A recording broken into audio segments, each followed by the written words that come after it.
Miss Kirstie Taylor, what's up? Not much. I'm excited to be here and try this cocktail. Oh yeah, cheers. Cheers. Cheers. Got a little Saint Germain spritz, a little early morning. Mm-hmm. Similar like to a mimosa, but Oh my God. What's in this? This is amazing. it's really simple. It's just Saint Germain, lemon juice, and soda water. I'm easily impressed. Apparently, especially when it has Saint Germain, I'm easily impressed. Yeah, I mean Saint Germain just like tastes good. It I is. mean, like you could like Yeah. you're just sipping on it, and it's not too like the alcohol content's not that high. So, not at all. Like a lot of I don't know. I guess that's sexist. A lot of ladies don't like strong cocktails, but a lot of ladies do. So like that's not cool to say. I'm not one of those ladies. I'm always like, please don't make this cocktail strong. I'll die. Really? I don't like the taste of alcohol, really, unless it's mass, and then I can drink it. Liquor, like hard liquor. Uh huh. Do you drink much anymore?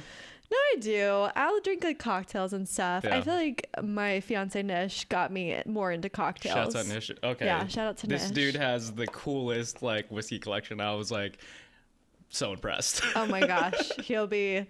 Well, I would say he'd be thrilled, but I think he knows that his ego's too high with that whiskey. Yeah. Yeah. So I finished reading your book, and it was like the book I needed like when I was like graduating high school. Yes. Thank you. And I was serious. I was just like, wow. Like if I read this like when I was like my like I don't know when I was 18 through like 21, like I wouldn't have to go through all these like crazy like.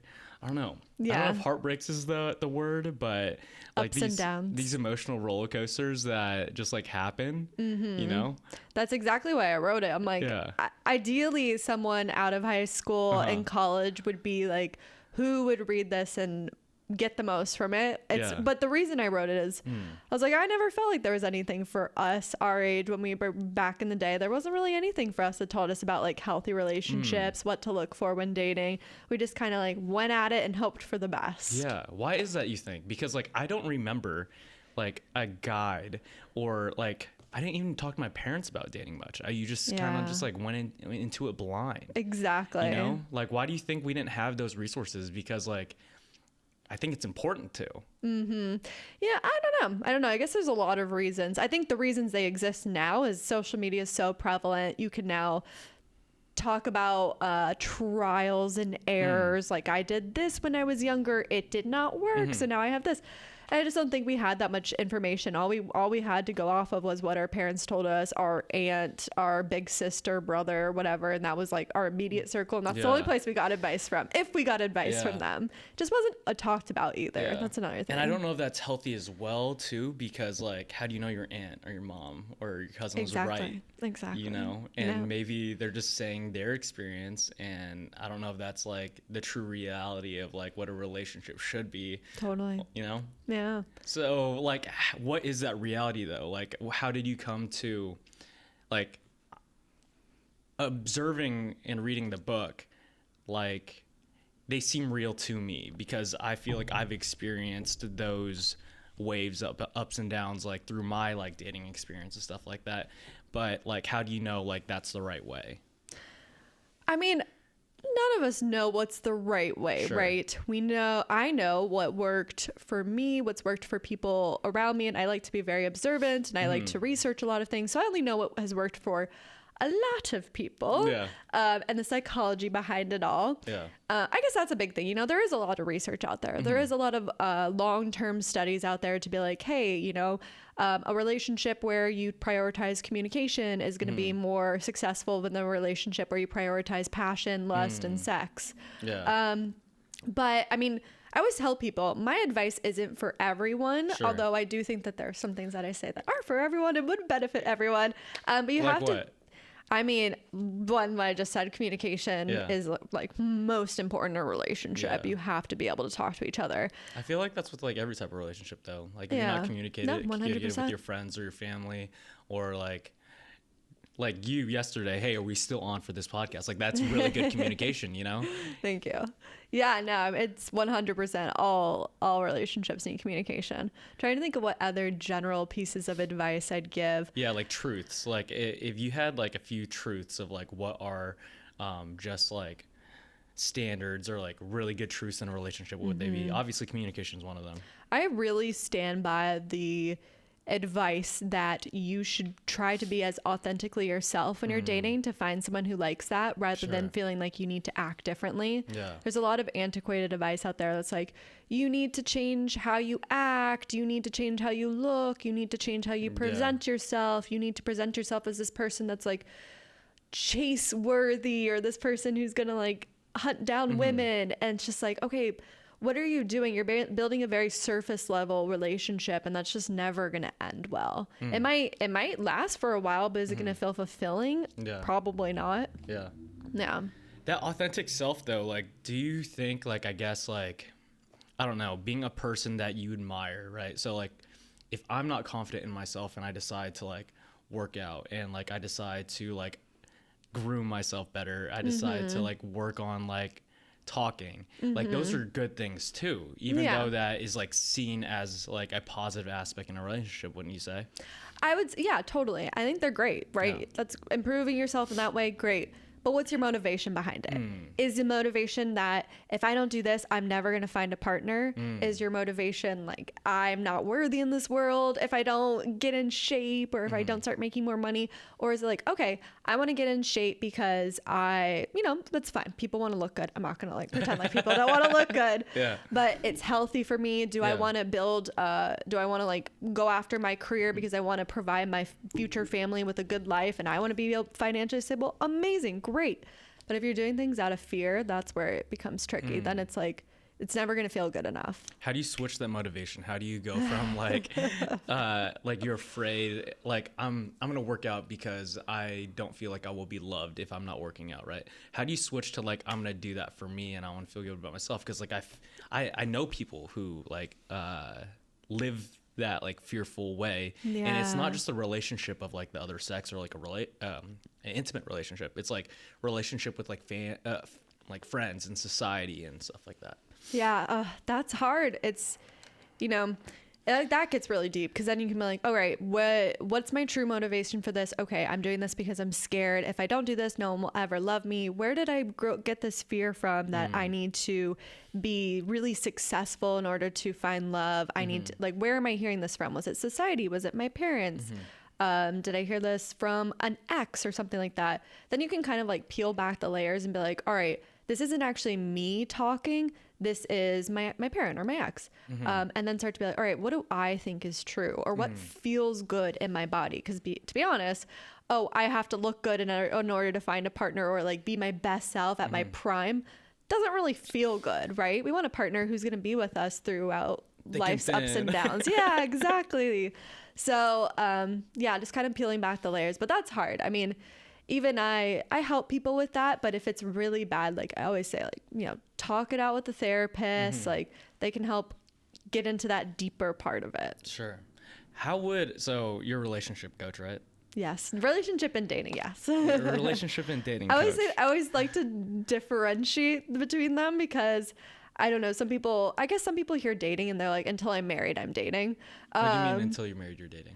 Some people will just assume, they'll come to me and be like, oh, you're a dating coach. Like I'm having trouble with anxiety in my relationship. I'm like, oh, I wonder if like people hear dating and they just think until we're in maybe a very serious long-term relationship or married, they're still in that like dating phase. Yeah. I mean, I would say, I guess, how would you categorize a dating and relationship? I mean, for me, it would be until you have the talk. It's like, oh, you're my boyfriend, you're my girlfriend, you're my whatever. Okay. But I just feel like from what I've gotten from other people, when I say like, oh, I have spots open for my dating coaching, and they're like, oh, this is what I'm like, oh, okay. Oh, so does that mean that you think like the beginning of a relationship when you're already defined is still dating? Yeah. Well, it's weird. Like people have different definitions of things. So if you're talking about a subject like dating, right?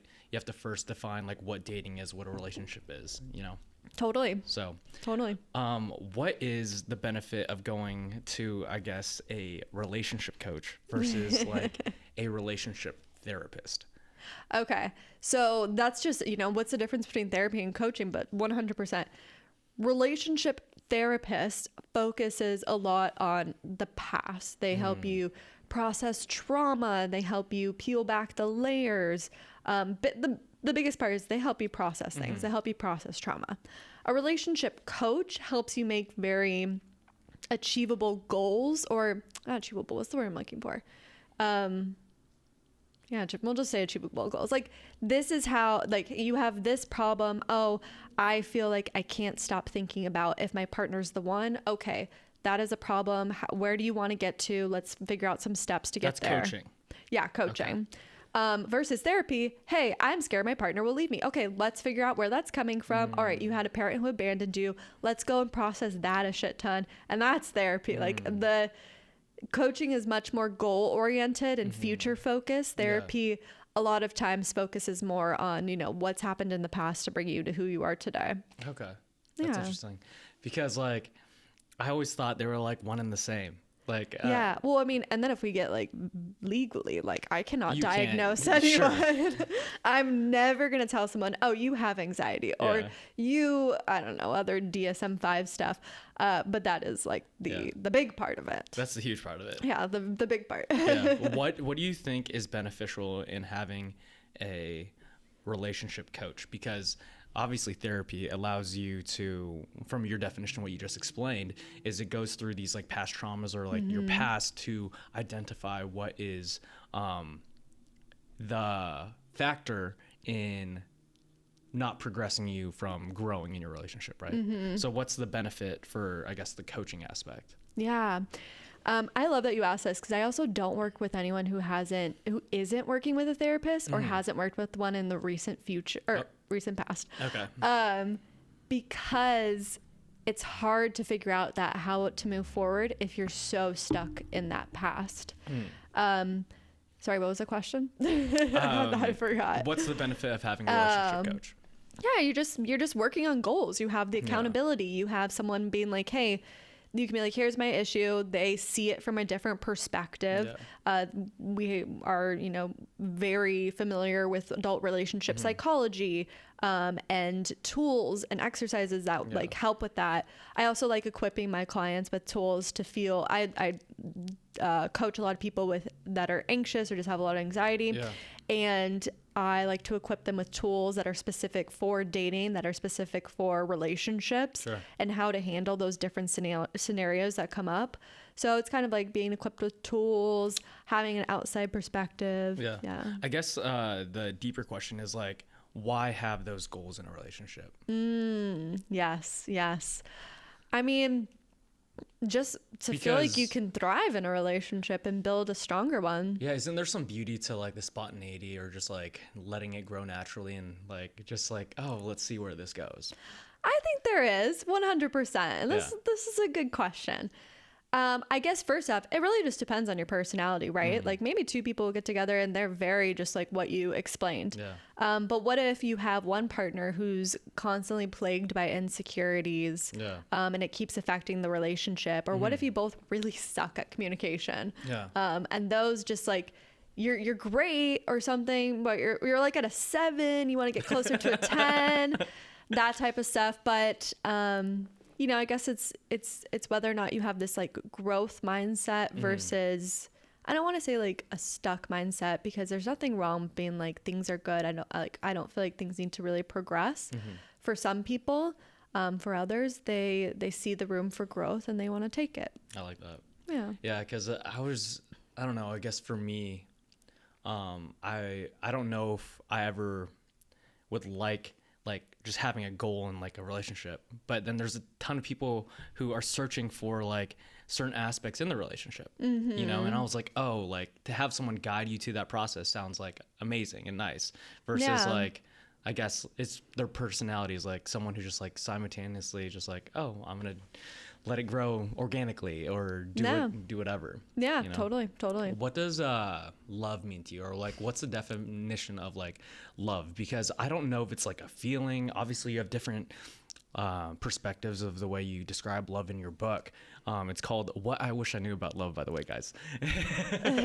And because I can't pinpoint it. Like every time that I fell in love or someone that I know talks about like being in a relationship or whatever, you can't really define it. It's just like Yeah. the feelings, like, oh, I'm in love with that person. Yeah. I think it's so interesting that we use the word love for so many different feelings and experiences as humans. Yeah, because I say I love you to a friend all the time. Yeah, I love my friends. yeah. But it's a different love that when I tell my grandma I love you. Right. And it's different than when I tell my girlfriend I love you. Right. And then, like, I love hamburgers. Right. Like, Or I love this cocktail. You know. Exactly. Yeah, that's what I think is just so interesting that we use the word love. I think that that's two different experiences of like, hey, I love this person. I feel all these like physical feelings in my body and everything. Yeah, where does that come from? Where do the butterflies come from? Like, have you done any research I mean, on that? Well, it depends what butterflies you're talking about. If you're talking about the butterflies you feel like when you very first meet someone, there's a lot of research to say that's more so anxiety than actually this like love for some people. But what if they like say, that first kiss when you get butterflies? Is that anxiety too? no, I think that's just chemicals. That's just chemicals Just being feel good chemicals, Yeah. oxytocin being released in your body. You're like, hell yeah, like kissing this person. For some people, if Yeah. you also get like those butterflies that are almost like a nervous type of butterfly Yeah. that we think feels good, but is also kind of uncomfy, I still Sure. think that could potentially be anxiety. There's a lot of research about that. Some people are like, no, that can't be true. And I'm like, all right, you do Yeah. you. It's But really interesting yeah. to think about like those feelings and stuff because I guess you just feel them when you grow up and you're Yeah. young and kind of stupid True. and you're just like, what are these? And then like most people just like grow up without like actually defining like what these feelings are. Yeah. You Yeah. know? Sorry, I interrupted. No, you're fine. The definition of love for you. Yeah. Well, what I was going to say is I think that it's just like two different things. You know, if you're like that feeling when you've been with your partner for like a year or something and you look at them and you catch that side of them and you're like, wow, I just really like, I feel it. That's like, I love that person. There's that. But then there's that, then you're like, okay, if people survive, like, oh God, they stay together for decades. Couples stay together for decades. There has to be more than just a feeling, because feelings are come and go. We can, that is, everyone can say that, you know, you're sad, you're not sad forever, hopefully. It comes and goes. So if a feeling comes and goes, then how can we say that like love is what keeps relationships together? I do think it is, but I think it's this deeper thing than just a feeling. I think it's like our actions, our choices that we make to be with this person, because there are going to be times when we're like, oh my God, you are annoying the shit out of me, or we're going through hard times and it really sucks and it would be easier to leave, but we stay. Yeah. And so I think it's something deeper, and I think it's that choice, that action to choose this person in life. Yeah, that's interesting because you said like those feelings come and go, and yeah, that's totally true. But the decision, like when you marry someone or when people get married, like you decide. It's like you cut off and make a decision to like spend the rest of your life with this person. Yeah, exactly. But people get divorced, and that shows you like, hey, this feeling doesn't stay. Yeah, exactly. I mean, you decide for yourself when you're like, okay, this is like, I can't keep choosing this person. Why do you think that, I guess, with the statistics on divorce, that so many people, I think girls more so, just romanticize like my Prince Charming, like falling in love and being with this person for forever, even though like objectively they might see these stats and be like, oh, like the odds aren't in my favor, but they're just like, no, I'm gonna find the one, and you know, and it's all gonna work out.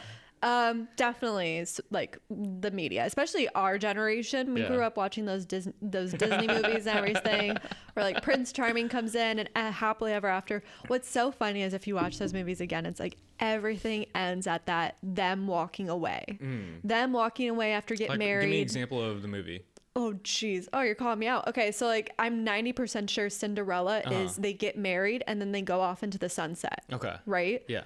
Yeah, up until then, totally everything's like fine, basically. Well, they barely knew each other in that movie, so we won't talk about that. But do they talk about, you know, what it's like once they have kids and their communication sucks and they're stressed and they're really... The light just went on that camera. Is that bad? No, it's fine. They switch around. Okay. You're like, oh, you're right. It just come back on. Hello.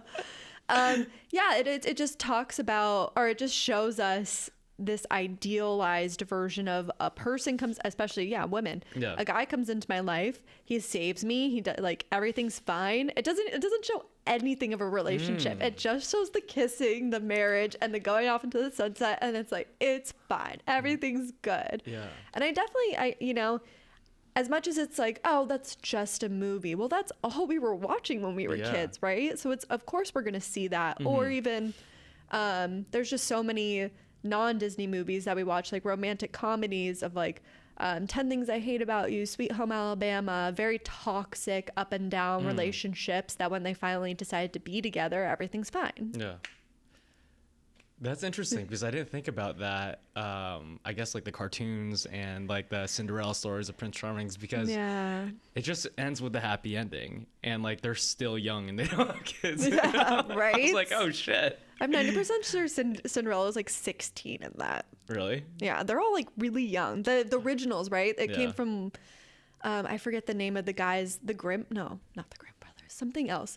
Those girls are all really young. Yeah, some of the movies were like they were 15, 16. Yeah. But the guy was like 27 or like right. whatever. I'm serious. Like I was looking, I forgot who it was. Hilary Duff played in the movie, the guy with the football player, Cinderella, isn't it? Oh, okay. But he wasn't 20 something, was he? Yeah, I think she was like 15, 16 and he was like 24. But I thought he was in high school with her. I don't know. No, I'm just saying real people. Oh, you mean like in real life, those actors? The actors. Oh, really? Yeah. Oh, I have to look that up now. Oh my God. And so like those, it's not the first case, you know? And like, it's kind of not cool. Like the more that you look into like Hollywood and all these things that to portray like these like stories, but in reality, it's Yeah, totally. 100%. What do you call it? I resonated with this one really big thing in your book. And so when I was in, I don't know if I should give a time frame, but at one point in my life, I wasn't a personal trainer and I wasn't into fitness, right? And I was dating this one girl at the time. And one day, I think it was Valentine's Day, we were basically like having a good time. And like while we were having a good time, she points out that I have like some stubborn belly fat, like in an intimate setting, right? And it fucked me up for so many years, probably like maybe until a few years ago. Yeah, you know. But in reality, like it got me into shape. I did all these things, but I still felt this certain way about myself, you know? So you talk about a relationship that you had in the book where you felt a similar way, you know, and it's kind of shitty because like the fact that you can change your life in the positive for the better and other people see you grow and change, but you still feel the same way you do about yourself at that time that person made you feel insecure, you know? And I'm curious, like, is it just time that allows you to like grow and get out of that? But in my opinion, with like personal training and everything, I see some people who like dramatically change their bodies, but they still feel so insecure about themselves, right? Because that's who they felt in the most vulnerable, not necessarily vulnerable, but the growing parts. I don't know, if you're in high school, if you're in elementary formative years, that's what I'm talking about. 100%. Yeah, that's so hard. Yeah, like you said, very similar scenario that happened with me, and even today I still struggle with it. Like a part of my body that an ex pointed out to me, I still is like my most insecure part of my body. And yeah, I mean, the question being like or what was the question? I guess like does it necessarily it doesn't grow out of you all the time. I guess for me, I did a lot of self-work to eventually get out of it, but it still took years, you know. Like how does someone shorten that, or is it just like their own process, or I don't know. I wish I could have more advice for this specifically. But you know, I think the biggest step is the self-awareness piece, right? Is even just being aware that is why you feel that way about yourself. I think it's really interesting you say that, even with the people that you coach, like they can have like the best body that they have, but if they're still insecure or unhappy, it's still there. Like changing your physical looks is not going to make you happier, or it's like you find another thing to be insecure about, right? Yeah. Well, it's weird in that aspect because like objectively, like this person is very like fit, or a couple of my clients, they're very fit, they became healthy, but they're like still, I don't know if I could get a girlfriend, or I don't know if someone's gonna find me attractive, and I'm just like, what? Yeah. You know, I was kind of just talking to a friend about this morning. I feel like a lot of people, even just not even just partners, even parents, society, everything, they have like this value wound inside them. They'd feel like they're value wound. Can you define that? Yeah, well, it's a phrase I made up. Okay. I wrote an article on this once, but basically just like a wound where you feel like you're not valuable as a person. So whether that be because your dad was like, you're never gonna make it, or you know, you just told you, I don't know, never gonna make it in this world sounds like too on the nose, but like just made you feel like you weren't ever going to accomplish anything. Just made you feel like a piece of crap. Never gave you love. And then that person goes out into the world and they're like, I need to have a really like great body and to find a beautiful wife, or I need to like get the best job ever and hustle really hard. And they go into a job they end up actually hating, but don't realize it. No. Like those people are always making their choices from this place of like, okay, I was hurt in the past and I need to prove that I'm valuable in this world and that I'm worthy. But it never feels good enough because our value isn't outside of us. Our value is within us. Like everyone's valuable. Like the person who cleans the Tesla bathrooms is just as valuable as Elon. You could say like, oh, Elon made more money. Sure. But does that make him like more of a person? Like we're all people, right? Like we're all valuable inherently. So to kind of get what you're saying, you can... Well, how does someone, I guess, like believe that everyone is valuable? Because in a world where we value ourselves and other people based on status of power, money, accomplishment, it's hard to see that value in yourself and in like the people that don't have that status. Yeah. Well, I think it kind of just comes from like changing your focus, trying to change your focus to like, all right, what are things I love about myself that have nothing to do with my accolades or my body or how I look or my degree.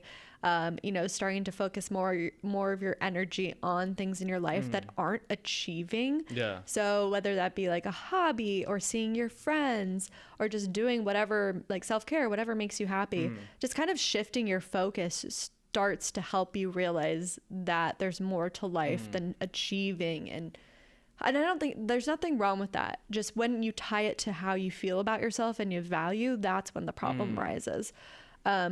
But yeah, I mean, it's hard. I mean, if it were that easy, everyone would start to do it and start to feel like they feel good, start to feel confident about themselves. I wish I had more advice on that. Yeah. And maybe there's something I'm like not thinking of that I help people do, but yeah, that's a tough one. But at the very least, the self-awareness piece is big. So a lot of people live their whole lives like functioning that way, and they never realize it. How does someone like, I guess, shift that focus? Because like, if you believe in something so wholeheartedly, or it's just normal to you because that's what your environment like gave you or put you in, that other focus of like, I'm valuable because I clean these bathrooms in Tesla, but I'm a good person, I have good characteristics, I have a good family, all these things, they may never switch that focus over. Yeah. Like, how do you like think about what the things that you just said? Like, I'm gonna work on myself. I'm going to find the things in me that are valuable because I've seen other people find them valuable. Yeah. I don't have really good advice for this. Spending more time doing other things. I honestly think it's also a big, and I'm gonna say this as a general statement. Please don't try to dive deeper because I feel like I'd be horrible explaining it. But I do feel like a lot of it has to do with living in a capitalistic society that's always like, you need more. Like, you need an iPhone to be cool. You need this, you need that. I think if you even like travel a bit, you'll see that people are pretty okay and the happiest people I've ever seen are some of like the people that are the most poor. I'm not saying financial stability is a bad thing to want, especially in America. But with that said, it's not the only thing that's going to make you happy. And if you kind of like see other people out there in the world, and be like, oh, people function a lot differently. Like America just has this very capitalistic way of thinking about things. You and Nish were one of the first people I met in a different country. And ironically, you guys are from here. Exactly. But after the wedding that we went to, I kind of traveled all around, and you did as well. Mm-hmm. But I've never been out of the country before that. I think Canada, but I don't know if that counts. But kinda. But back to what you said, like there's this one German guy that I met, and we were at a hostel, and we're smoking cigarettes and having a cappuccino, and he was talking about his job. He worked for Cartwright as like as a, I don't know, technician or something like that. Mm-hmm. But 9 months out of the year, he saves up his all his money. And then for 3 months, he blows all of it on traveling the world and experiencing different cultures. Yeah. And he said that's what makes him happy. That's his definition of success, traveling the world and experiencing different cultures with people that aren't necessarily like close to him. Mm-hmm. That's what he enjoys. And I was like, what? I was like, because I was talking about just my goals in my life. And, you know, we were just hanging out and having a good time. And he was like, why are you doing that? That's so stressful, bro. Like enjoy life, like all these things. Yeah. And I was like, it blew my mind because I was like, not everyone thinks this way. Right. Not everyone thinks that you need to work every day. Not everyone thinks that you need to have a certain dollar amount in your bank account. Yeah. Not everyone thinks you got to be married and have kids and like build this like whole like picture perfect cookie cutter lifestyle, because he was like, I don't know if I want to get married. Mm-hmm. And I was like, what? You know, no. I don't know if I want to have kids, and like, I just want to continue to travel the world every single year and like do my thing. And I was like, what? You're like, oh my God, people, it's wild, right? Yeah. I had the same experience, same trip, obviously not when we were together, but with my friend who's German and lives in Vienna. We were talking and she was talking about her job, and she's like, yeah, like 5 o'clock work ends. Like my boss does not call me. Like they literally don't do that ever.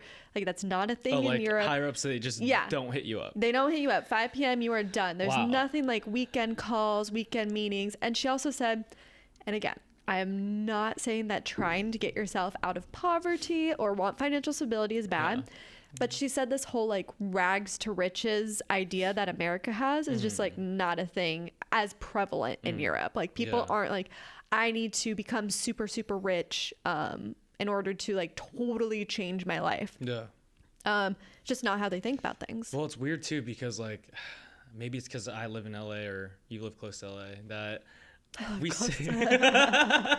Way to call me out. I live in LA County. It's like you're not the city part of it. Yeah, that's true. That's true. But there's a huge like Skid Row and everything is like a city of extremely poor people. And have you heard of the show like Soft White Underbelly? No. Okay, so this guy, he has this show called Soft White Underbelly. He used to be a portrait photographer for like Google and a couple other places, but he decided to like interview a ton of people like on Skid Row, take a portrait of them. He would interview gang members, prostitutes, like you name it, like, and they would basically tell their life story for like money. He just gives up money and just asks them questions, and he ends up taking like a portrait of them. Yeah. And he posts the interviews on like YouTube, and they're super disturbing. Like dad rapes daughter. That's horrible. Like living on the streets, being a prostitute to a pimp. Like it's really dark, deep stuff that like really disturbing if you like get into it. But you realize that the world that we live in, or the world that you and I live in, is not that world at all, right? Yeah. And the United States just has this huge like, I don't know, drastic of like the mansions in like Malibu, and then like the communities in Skid Row that they never interact and never will, you know? Yeah. And I don't know, it's because of that mentality of that, maybe it's a capitalist society or like whatever, but I didn't really see as much of it in Europe as I do here. Like I went to like I saw some poor people in Europe, but it wasn't like blocks of them. Like, it wasn't thousands. Like, there's just literally thousands of people. I know. Like, it's wild. I mean, the homelessness issue in LA is so sad and really out of control. Yeah. I mean, there's a lot it's definitely a very complex subject matter, but it's not, you're right, it's not something that you see in other countries. And again, we can't just say that's because of capitalism. It's also mental health and all of that. But yeah, it's definitely an interesting thing to take note of, the different ways that people think and live and like think of success, like you said. That's a good one to put. Speaking of different like cultures and stuff, have you noticed any different characteristics of relationships and love and just the things that you I guess like study and are knowledgeable about from different cultures? Oh yeah, totally. Oh my gosh, I can speak on this because I am dating someone technically I'm engaged. Oh, congratulations. Thank you. Shouts out Nish. Yeah, I am engaged to a man who is half Indian. Okay. And so stereotypically people are like, oh, Indian like relationships are usually arranged marriage. Yeah, they usually are. I'm not like, please don't quote me on this. I'm not an expert. As a general of the arranged marriages and everything in India, again, just India speaking for, the arranged marriages aren't what we really think they are. They aren't like, oh, your daughter, you are 15 years old and now we are like making you marry this person. It's like, hey, you're like 22. Okay. Here's like 6 people that we know. Go on a date with them. You like them? Cool. Let's introduce the families. It's more so just your parents setting you up is what it is. Yeah. And they also think of relationships differently. It's more of this like love as an action and a choice rather than love as a feeling that will like keep you going the whole time. So they go into a marriage like, we are building a family, we are building a unit. Versus like, and the love comes after that, right? Versus the love coming first and we build the unit and hope it works out because we're like going a lot on the passion part. I'm not saying this is how everyone has to do it, but I think it's a very, I think it's a very, and I'm not saying that they like get married not in love. I'm sure the love grows even before they get married, but it's just more of that mentality of like, we're going to learn about each other, communicate, and make this work rather than being very focused on just the feelings and passion, which I think is really admirable in some cases. And I think more relationships here should take that on. That's so interesting that you say that because I do have a Punjabi friend. Okay, yeah. Who he just met his fiance for the first time a week ago. Oh, that's wild.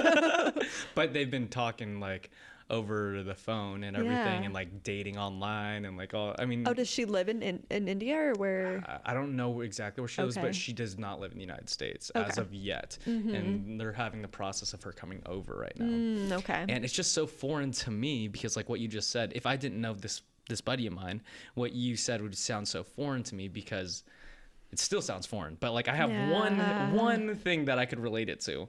But if I didn't even know that, like I'd be like, what? Yeah, it is wild. And I'm sure that there's just parts of it we don't understand. Like, oh, if you're dating this person and your family knows their family, you understand their dynamics and maybe you can be like, oh, I understand this person more because I know what their family's like.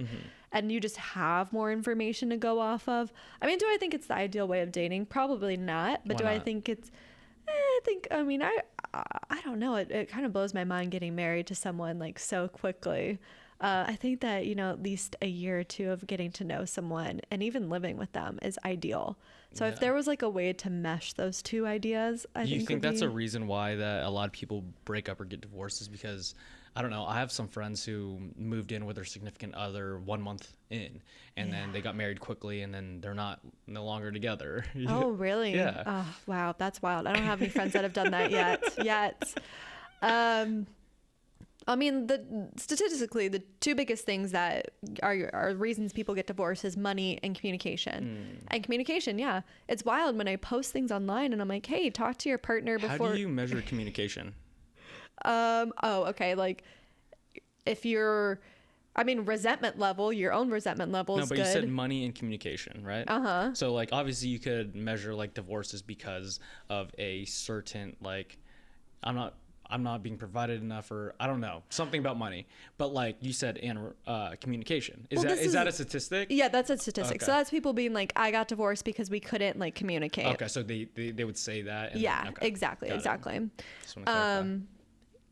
I forgot what I was gonna say. I'm so You're sorry. fine. You're fine. I mean, I was kind of answering your question, which actually wasn't your question, but communication. Like understanding if you're like building up resentment for your partner, be like, okay, why am I doing this? Oh, I'm not communicating my expectations for this relationship. Like maybe I should do that. But oh yeah, the people getting married quickly. So it blows my mind how many times I'll post something online and I'm like, all right, before you move in together, before you get married, you should talk about things like money. You should get a firm understanding of like, first off, whether or not you want kids, or if you like what marriage means to you. What are your different communication styles? Like I say all these things and people are like, oh my God, that's so much. Like, oh my God, that's a lot. And I'm like, well, what do you think marriage is? You're legally getting married. Yeah. Like my fiance and I do couples therapy. We do it once a week, which is a little too much for me, but the program we use has us do that. Yeah. Preferably like once every 2 weeks or once a month is ideal. But we did this thing called, it was our therapist did it. And then Nish and I took the quizzes separately and we came together. It was called Save Your Marriage Before It Starts. And this was before we were even engaged. And it was such an interesting thing to go through because it went through every single topic that could ever come up in a marriage or relationship or a long-term relationship. If you don't want to get married, like whatever could come up. And then it talked about like how compatible you are based on those and anything that maybe you weren't very compatible on or have never talked about. You just went through the whole report. It took like 5 sessions and we talked about everything. Wow. Like, how do we want to raise kids? And I was just like, some people are like, oh, that's so formal. That's so weird. And I'm just like, but you're choosing to legally marry someone. Yeah. Like, if you can't talk about these things, especially something like money, why are you getting married? Yeah. Like, that's going to be the issue. Yeah. How does someone, besides getting a therapist, because that sounds awesome, like like having that formal sit down and actually talking about it, because there's so many people who don't want to talk about it. Yeah. That uncomfortable conversation that I feel uncomfortable talking about money. I feel uncomfortable talking about how many kids I want. Right. What is the trigger point to, or not trigger point, just the plan or action to be like, hey, let's sit down and talk about stuff that we don't want to talk about? Yeah. So, I mean, this is definitely dependent on each couple. Sure. You might go up to your partner and be like, hey, I really want to talk about like money and finances. And they're like, what the heck? That was really out of left field. No.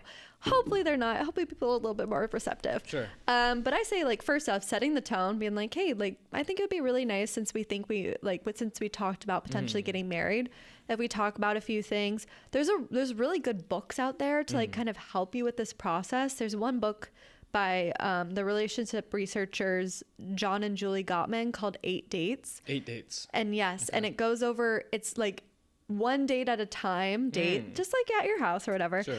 Where you talk about these big subjects like finances, and they tell you like questions you can ask each other, or kids and how you'll raise kids, like stuff like that. And you can go through. So we live in an age where there's so much information out there. Yeah. If you're unsure how to bring this up, there's so many resources and books. Yeah. But I feel like the first thing is my 2 pieces of advice are: let them know ahead of time, don't spring it upon them, and then frame it as something that will help you rather than something that you need to do out of fear or to like fix the relationship.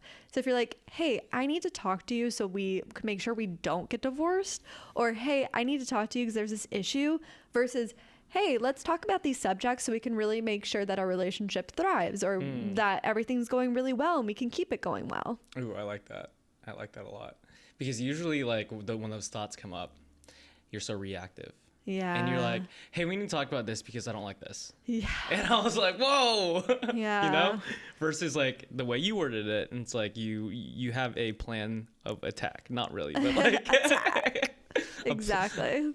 A lot more back to like, I guess, communication. Like, Yeah. transferring that. What are, I guess, like certain communication skills that people should develop to have a healthy relationship? Oh, geez. And I say this as someone who is still working on it herself. Sure. Okay. So big ones. big one is actually hear your partner and ask them questions.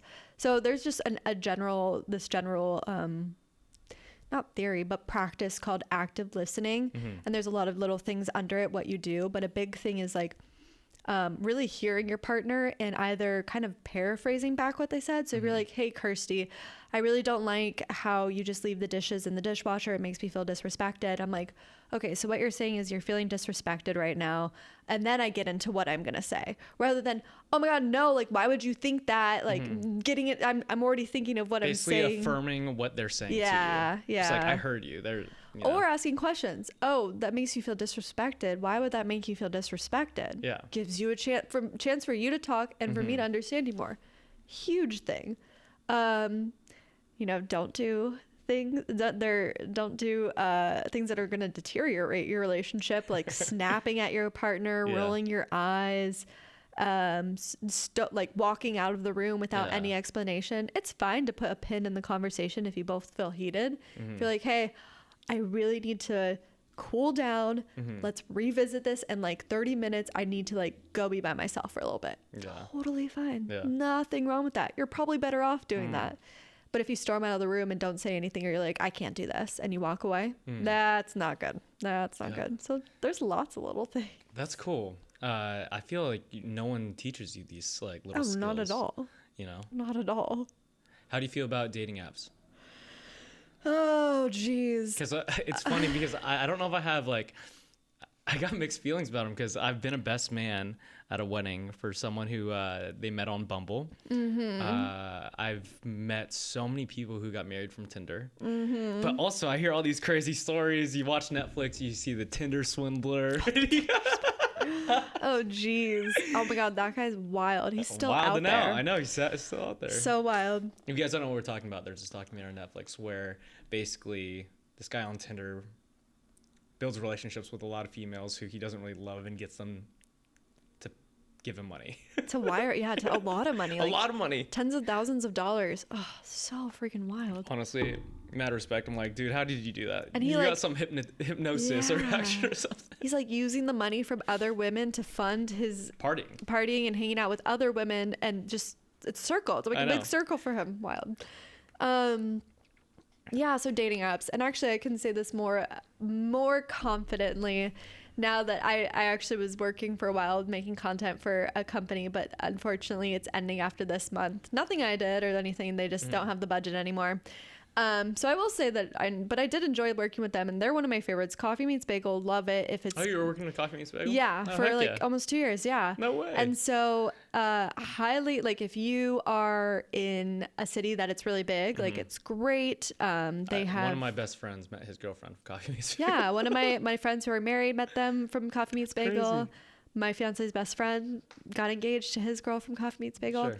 And so love them. They have like a 90% serious relationship type of thing. So this is talking from a serious relationship. If what you want is a serious relationship, I think dating apps are like so hard. Almost, I used to say they were a necessary evil, but I don't know if they're necessary. Necessary evil. But I don't know how necessary they are anymore. And I think there are a lot of ways you can meet people that people just stopped doing. Like back in the 90s, early 2000s even, we had to date. Like we had to like meet people outside of dating apps. You had to use communication skills. Yeah. You had to use your network too. Yeah.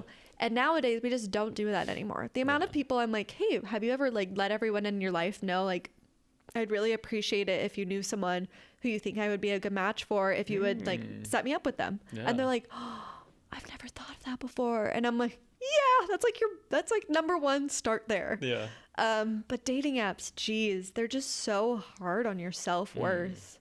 How so? Just feeling like you're like I don't know what you would call it. You're something at the grocery store, and people are just deciding based off of like how you look, if you're good or not, right? They're going off like very surface level things. If you fill out your profile, hopefully you find someone who's like actually rating it, and that's a green flag for someone on a dating app if they like read your profile. Sure. But it's hard to not associate your value to how many people you match with or how many people are actually talking to you. And then if you feel like you're not finding anyone and you've used apps for a while, you have to consider the paying for them too. Sure. And to be financially involved in trying to find, like, being financially invested and trying to find love, like, that's really hard. That's a whole other level of like, oh damn, this is hard. Yeah, I totally see the self-worth part of it. Like, I feel it could be deteriorating in the sense that, oh, I'm not getting likes, like similar to like social media. Like, people aren't liking me.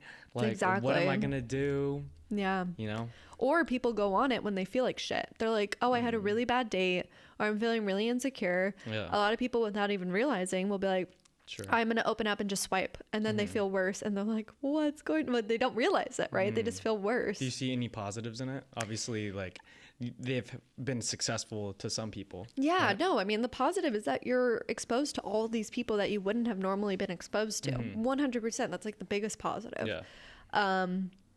But you just have to be really cognizant of like your experience on the app and like protecting your mental health when you're using them. Having good, I guess, like, perspective on it. Yeah, totally. What do you call it? Did you coin the term? What's the term that you talked about? The value wound? Oh, value wound. Right. So there's another thing in your book that I started laughing at was serial monogamy. Oh, I don't think. No, I did not. I did not coin that. Oh, That's you didn't not coin me. that? No. I thought that was super funny because I was just like, wow, like, usually people are like serial daters or serial like dating appers. Dating appers, But I was like, serial monogamy, I've never heard of that. Yeah. Some people will be like, oh my God, like, you've been in all these relationships. Like, I can't even get a date. Like, you're so lucky. And I'm like, the opposite of is not good. Like, if I was in all of these relationships and I've had all these boyfriends, that's a clear sign I had like zero boundaries. I took anyone that came my way.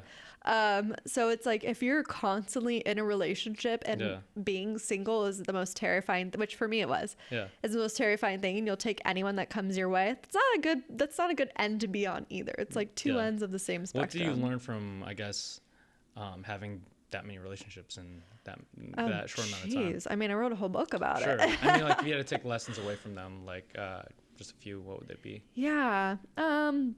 Well, to not ignore red flags at the beginning. Those red flags are going to become the reason your relationship doesn't work out. Yeah. Create boundaries from the beginning of dating and find someone who actually respects them and makes you feel comfortable. And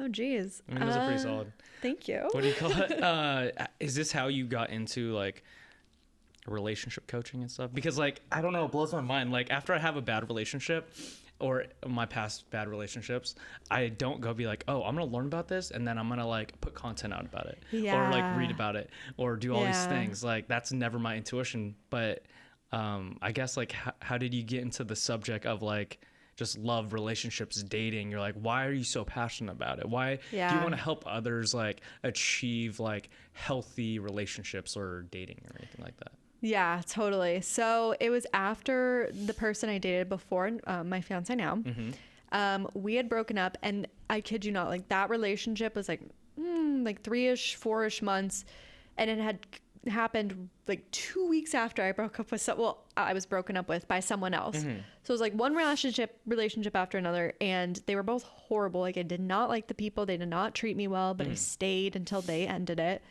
And after that guy broke up with me, I like went into my room and I was like, I'm gonna download Bumble and like get over this. And I was like, why am I doing this? Clearly I'm doing something wrong with these relationships because I keep ending up with these really crappy people. And then I was like, okay, I'm gonna take a year break from dating. I started seeing a therapist. He started helping me kind of uncover some stuff. And actually, what led me to doing what I do today was actually a therapist friend who recommended the book Attached to me. So that was my first exposure to relationship psychology, adult relationship psychology. Attached is about attachment theory, like how our parents treat us when we're children will affect how we experience relationships as adults. And I resonated so much with that book. I was like, oh my God, like, how have I never heard of this before? And I started getting into other subjects like codependency, learning about what emotional availability is, all this stuff. And so it coincided, that year break from dating coincided with me getting let go from a job, technical recruitment job. Okay. I sucked at. And I was like, okay, I don't know what I want to do with my life, so I'm going to put that on pause and just like work as a nanny and figure out what I want to do. And this was in Barcelona? No. Oh my God, look at you. You did your research. I told you I did my research. Oh no, that was before. That was after I graduated college. I went and did that. But no, I did. You did nannying again, like after this. After I traveled for a while, I came back and I did marketing, then I did the technical recruiting, and then I did the nannying. And then during that time, someone was like, I know it was two people, a friend and then also my dad of all people was like, I've heard of this website called Medium. You can post like, as anyone can like write an article and post on it. You should give Medium.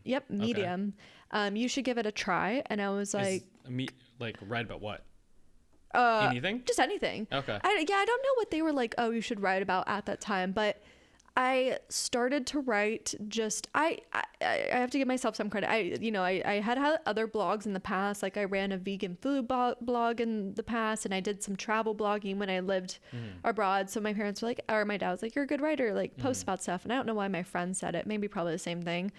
And so I had writing experience, and I was like, all right, I'll write some like of my experiences, some articles here and there. But I wrote one about a guy I dated in college who was very emotionally abusive, and people really resonated with it. So then I started to write about things on Medium. Yep, on Medium. Okay. And then I started to write on Medium about attachment theory and stuff like that. And it snowballed, and luckily Medium, if you get a lot of views, they will pay you. Oh, really? Yeah. And I actually, that did really well. And I was able to, 2 years later, I was able to leave my nannying job because I made enough from Medium to support myself. Yeah. That's so cool. And that snowballed into, I guess these articles and stuff that you wrote about, or these just intuitions, or were you like researching like attachment theory or after the book and everything like that? Yeah. So why do you think you're so interested in these subjects though? Why do you think you're interested in bitters? I feel like it's just like you are. You find it really interesting. Sure. You find all of it really interesting. Yeah. No, it's weird why humans are interested in different things, because everyone has like different interests. Yeah.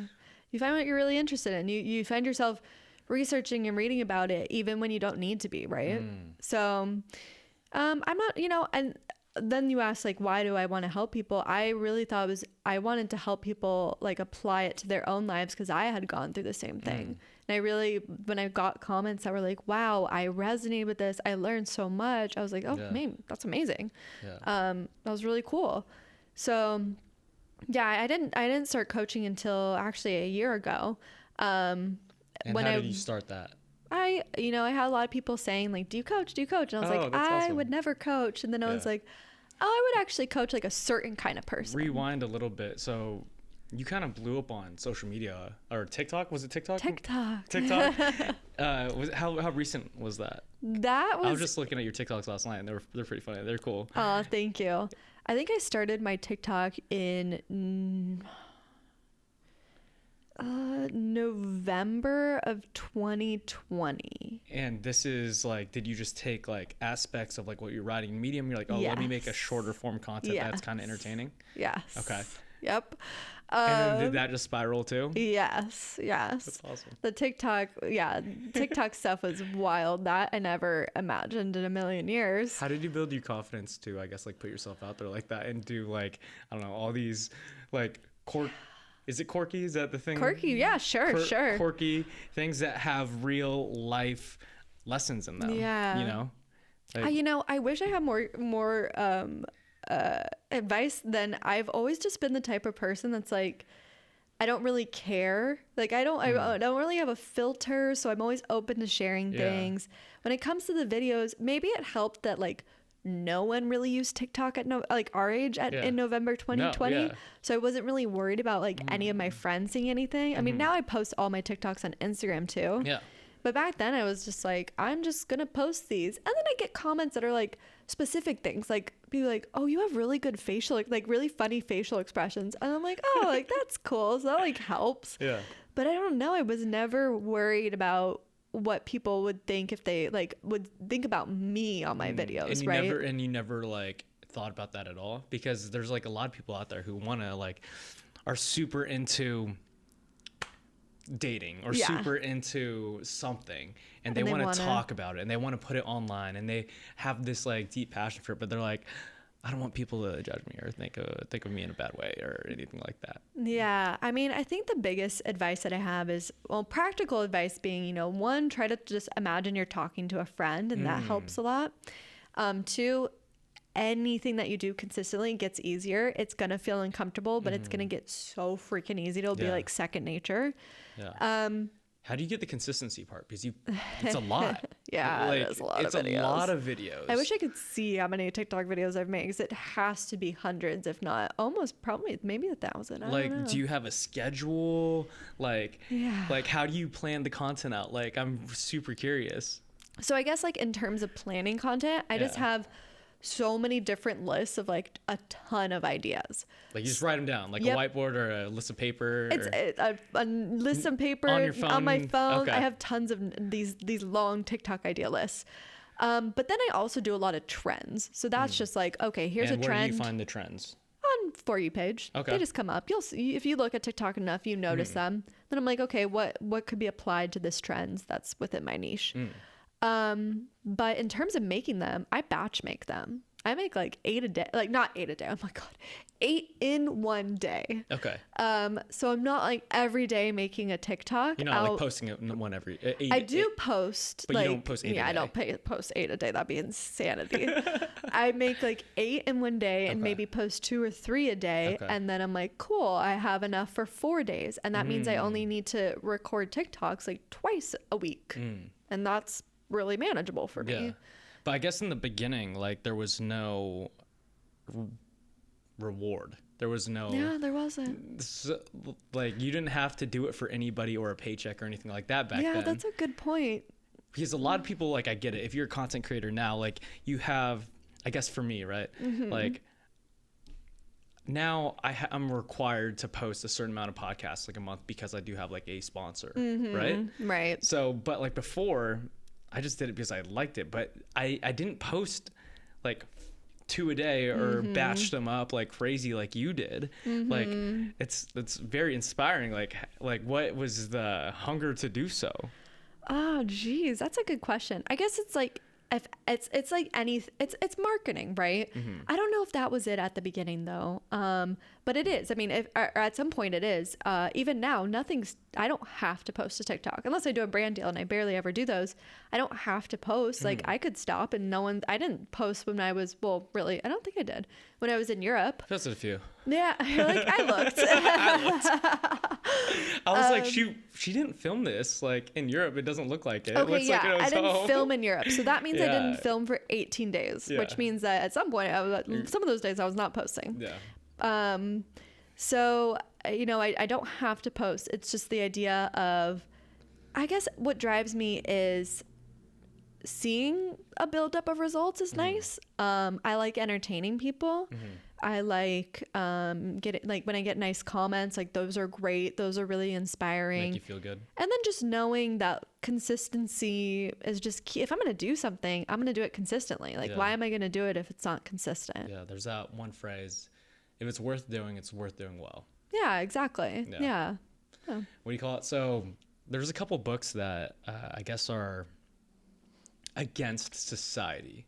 They will talk about like the biology of like human beings, right? And like the type of relationships. I don't know, you look at like Sex at Dawn or Mating in Captivity, right?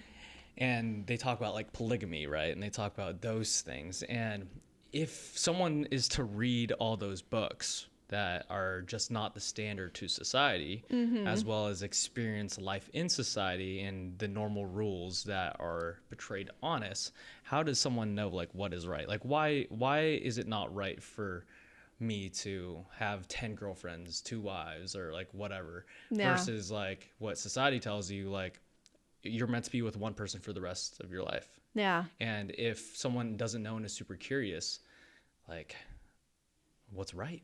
Yeah. Who's to say who is to say what's right? I say go out there and try it. I'm not against polygamy. I don't know about the 10 wives thing. If they're, I'm being exaggerating. Yeah. I was like, are all 10 of them happy? Because that matters. But like, I'd say, try things, especially these younger generations. It's like everyone seems to be much more accepting. Like if being in a polygamist relationship works for you, that's amazing. But maybe you'll try it and you'll be like, okay, I get really jealous and like I don't really want to work through this jealousy because I feel like it's just at my core not who I am. That's fine. Like don't make, on either spectrums, like society or like these books that you talked about and these ideas, don't let either end of those make you feel bad for what works for you. Like what works for you works for you. If you're curious about polygamy, go out there and try it. 100%. Is there a right way of doing it? I honestly don't think so. I feel like it's too, like the human experience is so nuanced for each individual. I feel like there's no right way to do it. Yeah. I was just curious about it because like I've experienced so many different people out here who date differently. Yeah. And I don't know if it's like LA because I have a couple friends who are older and there's these two gay gentlemen and they date together, like one person at a time, but they've been married for so long. I'm just like, what? Yeah. Like that's crazy. Like that concept doesn't even like feel real to me. Like I feel like I'm like, am I in a simulation and this just like was made up? Yeah, totally. Actually, oh my gosh, I think I think the gay community specifically, like the gay men in LA, is just so fascinating to me. They bend the rules in every way, shape, or form you could possibly imagine. Right? I love it. Why do you love it though? Like I just think it's so interesting, and they thrive like that. And maybe I think this is just me observing. I have no idea what the science is. Yeah. Maybe it's because men tend to want monogamy less than women. Women, I guess biologically it makes sense. Like we want our man to stick around to help us raise a child in the cavemen days, right? We can only bear one man's child at a time. Guys can go sow their oats wherever. So if you put two guys together, and again, I'm just observing. It seems like the perfect match. Yeah, it seems like everyone gets what they want. Yeah, wanting to be monogamous is not going to be as pertinent than a heterosexual couple. No. What are you most excited for in your life right now? What a turnaround of the questions. Okay, what am I most excited for in life? I mean, I'm very excited to be engaged. I feel like everyone expects me to say that, but I'm like, I saw this coming. I knew it was happening. Yeah. Let's see. I don't know. I guess I guess this is really specific. I'm excited I'm going to start volunteering at a local animal shelter, and I'm really excited to start doing that. Do you like dogs? Yes, I love dogs. Yeah. Yes. We have a dog, obviously, but... I didn't get him? She. I didn't get to meet her because... she was not at the party. She wasn't at the party. Yeah, we were scared she'd just run, or I don't think she would run away, but I think she'd be like running around. Yeah, you were tripping out about coyotes for a minute. Yes, we're always tripping out about the coyotes. There's a lot here too. Yeah, exactly. Like my neighbor, they were walking their dog, and literally right out of our front door, there was a coyote like on the street. This street right here. Yeah, exactly. Rewind a little bit. You know how we were just talking about like the different types of dating and like that area. How do you pick and choose what's right for you in your own personal relationship and the relationships of people who you work with? Because I'm assuming like these types of things, like you read these books, like you're educated on these subjects, and you're like, here's this vast knowledge of different aspects of relationships, dating, and everything. Like, what is right for me? That's a really good question. And I guess, like, what do you mean when you say what is right for me? Do you just mean in any part of the relationship, like how I guess for the monogamy, polygamy thing. So say I'm not just talking about this one thing. This is just an example. Like, so say you're working with like a couple and they're talking about what they want in it. And the male's like, I want monogamy, and the lady's like, I want polygamy or something like that, but I love you and all these things. And you, as the person who's coaching them through it, how do you like drive that conversation? Okay. Or drive, it might never happen, obviously, Right. but this is definitely an exaggerated example, but it's not impossible. Totally. You know? Yeah. Well, I actually don't coach couples. I only coach individuals. Oh, okay. But Or I hypothetically, guess one person, yeah. Okay, yeah. If someone was like, "Hey, my partner doesn't," I want to consider an open relationship, but my partner doesn't. Yeah. I would, get clear with them on like what it is they want. Like what I always talk to people based on values, right? I'm like, what does it really mean to you to have an open relationship? Is it the fun, the play of it?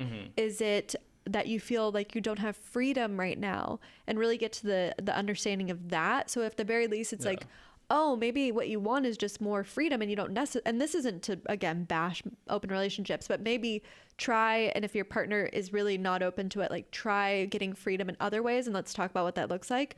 But if what you want is more connection, you want a deeper connection with someone, and it really sounds like what you want is like more people, and that sounds like, or the open relationship sounds like the solution.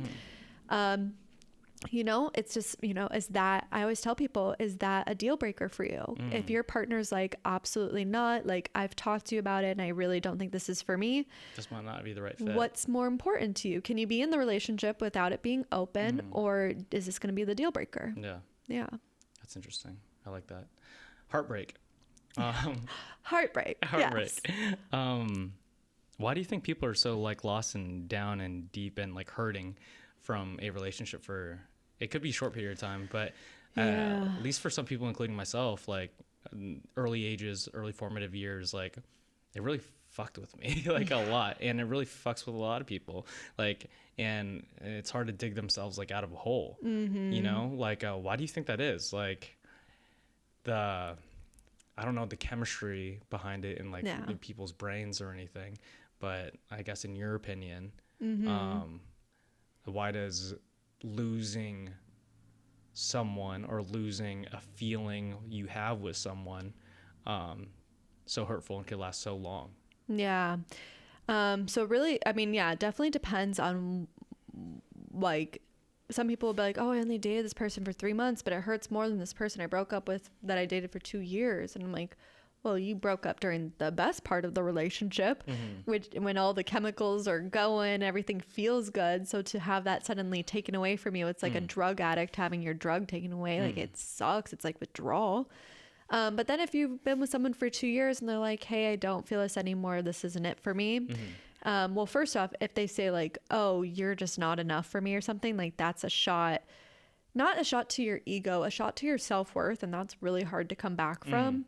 But any breakup period, you formed an attachment with someone. And when that attachment is taken away, it's really devastating. Yeah. Like chemistry wise, just like mental health, like it's just really devastating. You want, I mean, be like, this is an exaggerated way of thinking about it, but like if you have a child and you take away their mom, like they're going to be devastated. And that will fuck with them the rest of their life. That would 100%. That's, like I said, exaggerated, but it's the same thing. You form a very deep connection with someone and suddenly they're gone and it really hurts. And it's really hard to not think about only the good times and wonder, what I could have done differently? Could I have got them to stay? Should I try to win them back? It's really hard to accept the ending of a relationship, accept the ending of the relationship and then do what needs to be done to like move on and process things, which is just different for a lot of people. Yeah. What do you tell people when they're like, he was or she was like the one, I will not find anyone else like them.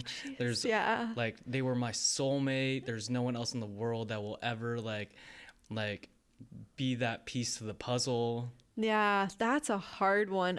First off, I don't believe in soulmates. So like that's, I read that. Well, why not? Yeah. I mean, I believe in very deep connections with people. But there's a couple reasons, but to say that you can only have this really great, amazing relationship with only one person out of the billions of people on this planet, find it hard to believe. Also, the idea of soulmates was literally created by Plato in a fun story back in the day. Like, that's literally where it was derived from. Yeah. So the idea was only meant for fun, and people kind of just ran with it. And like, just even kind of more morbid, like, what if your soulmate passes away when you're like 23? Are you bound to be unhappy and out of love forever? Like, that just seems For your really, entire life? yeah. That just seems, I can't believe that's how love is supposed to function. Relationships. So, what do they do? What do I tell people? You know, I mean, the first is to really, I feel like it's almost like, and this is going to sound kind of bad, but like a delusional way of thinking, right? So you have to get them But you kind can't of say that, right? Oh, I would never tell someone they're being delusional. Your delusional soulmates don't exist. Yeah, it's not even that like the soulmates exist. They're in this world where, again, all of the good is just flooding their mind. They have rose-colored glasses on. They're like, oh, that person was the one. And it's like, okay, let's bring you back down to reality. Like, no one is perfect. Yeah. Let's talk about what those qualities were that you really liked about that person. All right, you loved that they treated you well, that they had the same like hobbies as you. Let's be really realistic right now. Are you saying you could never find someone who treats you really well and that you have a lot of fun with and that has the same hobbies as you? I find it hard to believe. The most likely, like, a rational human would say, like, no. Yeah, exactly. Yeah, exactly. So trying to just help them see reality more so is probably the first thing I would say. But and I also, if you know, and maybe something more philosophical would reach them. Would someone that's your soulmate or the one leave you? Oh yeah, I'd say no. Right? Yeah. Would you? I would, if I had someone that was my soulmate. When I read that in your mom told you that. Oh, that one. She said that along the lines. Yeah, she did. Yeah, I was really upset about a guy who I don't know how much I got into the book, but I actually was like really upset because I thought he was cheating on me. And she was like, and I had left living in China where I left him. Yeah. Just for fun. I was like, I don't like China anymore. I'm leaving. Yeah. And then my mom was like, if you left China so easily and left him, like, you clearly didn't like him that much. Yeah. And I was like, that's true. Yeah. That's a good point. It's a valid point. Like I had like it, like him. God, this is so horrible. When he took me to the airport to say goodbye, I took like this photo for some reason, he like of him. Okay. And he looked so sad, and I had that photo for a while, and I might still. And I'm like, it never occurred to me. I never looked at this photo of the person I apparently loved and was like, I'm leaving this person behind. Like, what was I was young. I was young. Yeah. Do you think, I don't know if communication is the right word, but language is necessary in a relationship? Because I've met a couple people who don't speak each other's languages, but they are in a relationship. This is wait, did you ask this question because of my book, or are you just like throwing this out there? No, I'm just throwing this out there. I did date someone for a year who spoke French and I spoke English, and okay. He was I might good. not got to that part yet. No, I don't think I was about to say that would be a really specific detail. I wouldn't put that in the, or that would just not like, come I don't remember up. what I wrote. That probably wouldn't come I was like, up. I don't think I read in there. Yeah, but that's so specific because probably if I hadn't had that experience before, I wouldn't have firsthand knowledge and advice that I do, which is that in my so you have had that experience. Oh yeah, I dated a guy for a year, but I mean he spoke English, but it just wasn't fluent. Like if it was like a 1 to 10, he was like a 7. Yeah, but that 7 to 10 meant that if we had stayed together, unless his English got a lot better, or unless my French suddenly like existed. Suddenly existed. That's hilarious. Yeah, that meant that the difference between us talking about you know, what are we gonna do this weekend, like let's talk about soccer, versus yeah, there was soccer going on at the time. We talked a lot about soccer. Nice. Versus us talking about what are your hopes and dreams, like what are we gonna raise a family like how are we gonna raise kids. I don't think we could have talked about that stuff because there were such specific words and stuff that he didn't know, and understanding of the language that he didn't know, and it really limited us to be able to connect in that way. That's my personal experience. For other people, you know, they make it work. I think it just depends on the people. This relationship that I witnessed, it wasn't even a 7. It was maybe like a 3. Oh gosh. And like they would communicate by pointing and like kind of like in my opinion like deaf people maybe. Okay, I don't know. Yeah. Because they were like this. I love you with like a hand heart. Like but they were together for a long period of time. They're not together anymore. Obviously, like maybe it finally like came to the barrier of they couldn't say what do you want for breakfast rather than like what type of like how many kids you want. Yeah, I just can't imagine it's super deep. And to me, like the depth of a relationship really matters. Some people it doesn't, and that's fine. But for me, the depth really matters. Yeah. So, what do you call it?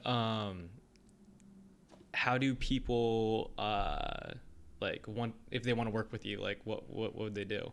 Oh, they can DM me on Instagram. I only take like 5 clients at a time, so I don't have openings like all the time. Does it take a lot of emotional toll out of you? Because like no, it doesn't. No, really? no.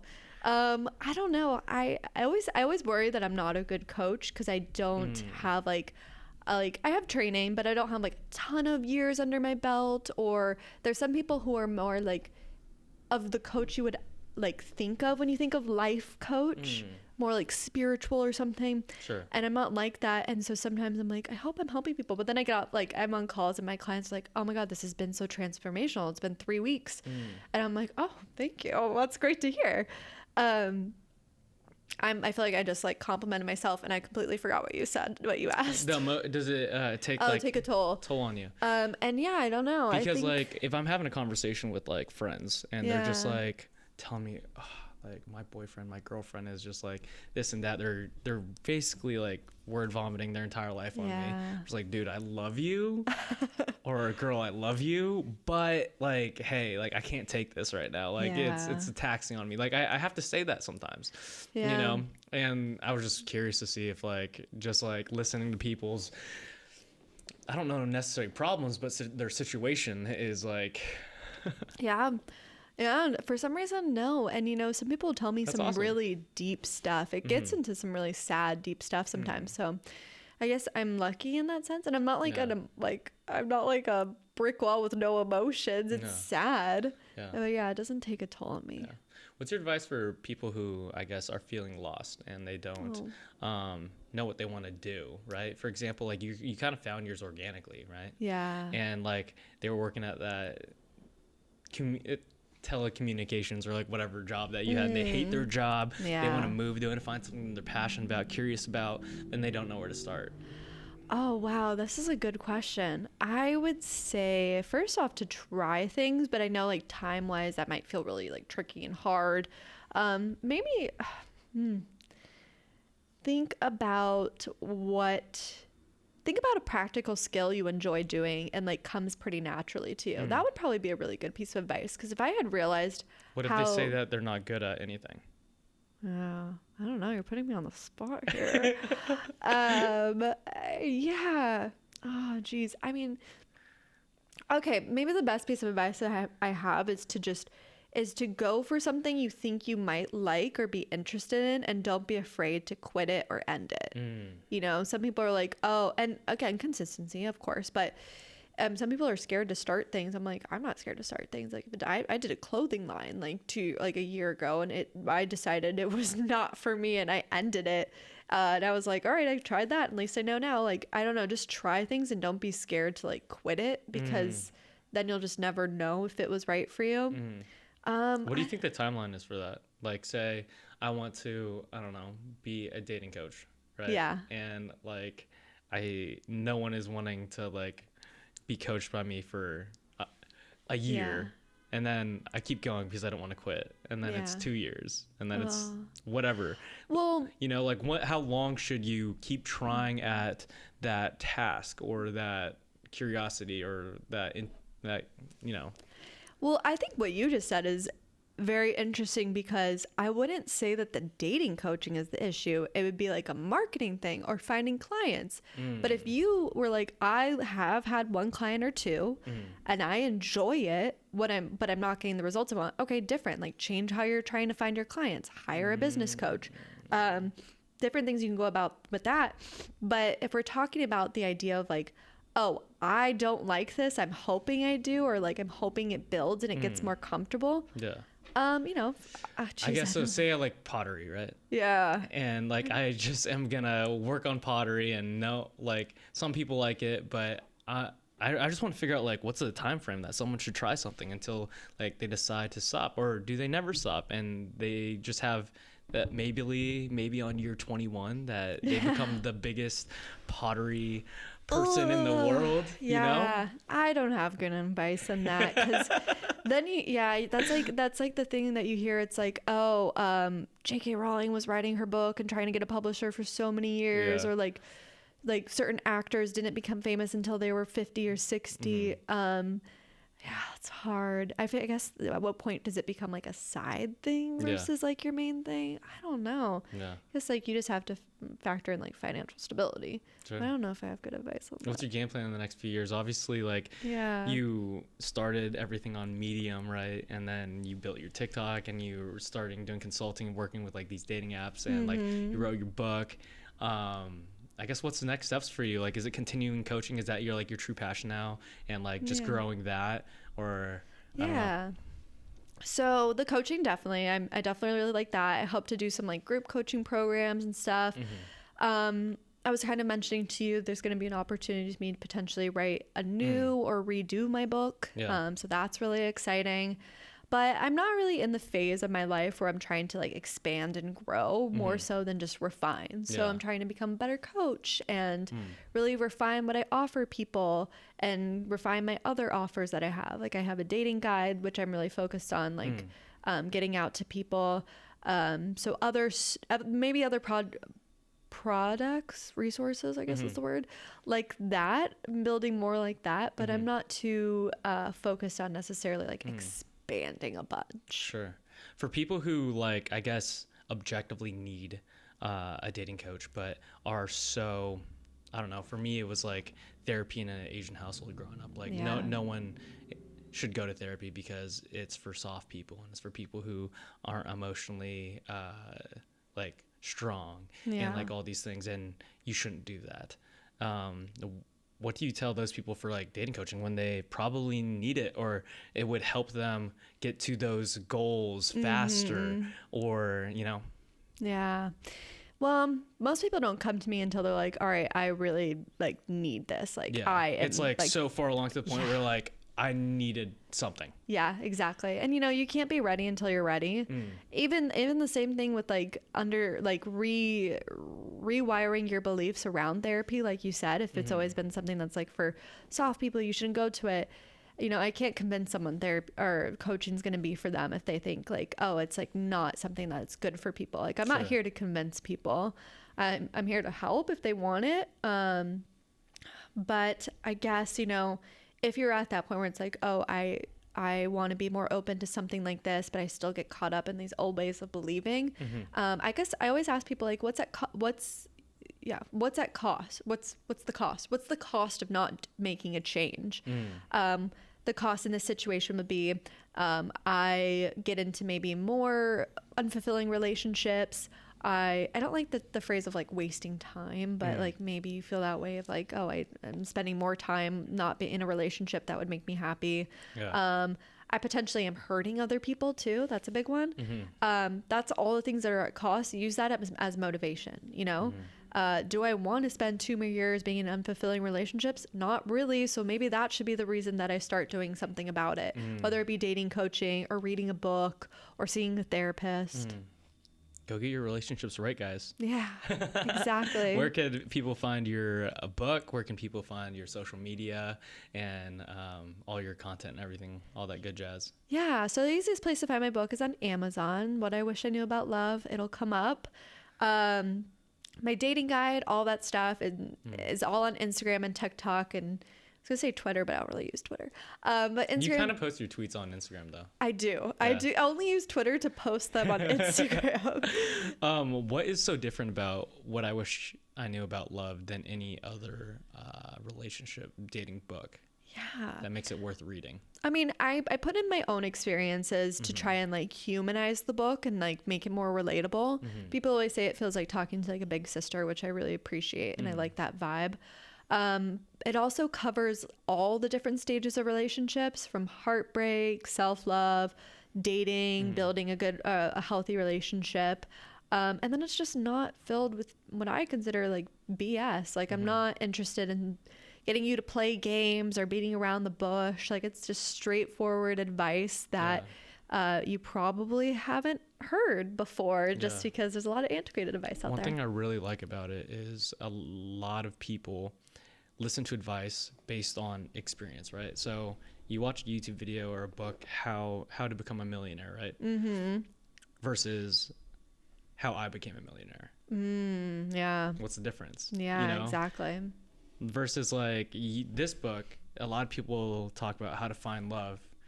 You're talking about how I found love. Yeah, that's a good point. And that's like, it made, I guess, like, so I don't read a ton of like, I guess, like relationship books or love books. And it drew me in because it was like, this is the problem that I had and this is how I fixed it. Yeah. You know, not this is your problem, this is how you should fix it. Yeah, exactly. You know? Yeah, I like being relatable. It's like one of my favorite things about the content I put out. No, it's cool. Yeah. Everyone go check Miss Kirstie Taylor out. Go check out her book, What I Wish I Knew About Love. Thank you so much, my friend, for coming on. Thank you. It was a blast. This was very fun. Sweet. And a great cocktail. Oh, thank you. All right, see you guys. Bye.